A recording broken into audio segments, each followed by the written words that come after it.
மிஷ்கின் வந்து இந்த படம் டிஸ்கஷன்ல இருக்கும்போது அவங்க ஒரு ஷாப்ல இருந்து டீ குடிச்சிட்டு அந்த மாதிரி ஏதோ இருக்கும்போது மேகசின்ல வந்து என்னோட போட்டோ ஓகே பார்த்தேன். ஒரு மலையாள மேகசின்ல அந்த கவர் போட்டோ வந்து ஆக்சுவலி நான் அந்த டைம்ல அந்த போட்டோ பார்த்து தான் உடனே வந்து ஹூ இஸ் திஸ், எனக்கு இந்த பொண்ணு தான் வேணும், என் கேரக்டருக்கு இந்த பொண்ணு கரெக்டா இருக்கும்னு சொல்லிட்டு டக்குன்னு வந்து ஹி வாண்டட் டு அந்த ஃபேஸ் கரெக்டா இருக்கும்னு சொல்லி அவங்களுக்கு ஒரு இது வந்துச்சு.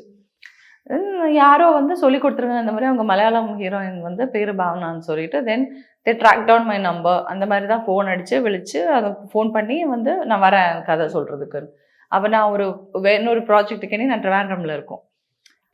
அப்போ வந்து அப்பா எல்லாம் ஃபர்ஸ்ட் வந்து வேணாம் தான் சொல்லிச்சு, பிகாஸ் நம்மளுக்கு தெரியாத ஒரு இண்டஸ்ட்ரி அந்த மாதிரி தமிழ் இண்டஸ்ட்ரி. ஆமாம். அப்போ பட் அவங்க வந்து கதை சொன்னோன்னே எனக்கு பிடிச்சிருந்தது.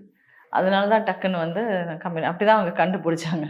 அதுக்கு முன்னாடி ஏதாவது தமிழ் ஃபிலிம்ஸ் உங்களுக்கு வந்துச்சு? அதுக்கு முன்னாடியும் தமிழ் ஆஃபர்ஸ் வந்திருக்கு. பட் அப்போல்லாம் நான் வந்து அப்பாவுக்கு ஒரு தெரியாத ஒரு இண்டஸ்ட்ரியில நம்ம போனா வந்து எப்படி இருக்குங்கிற ஒரு இன்ஹிபிஷன் இருந்துச்சு. அதனால நாங்க பண்ணல.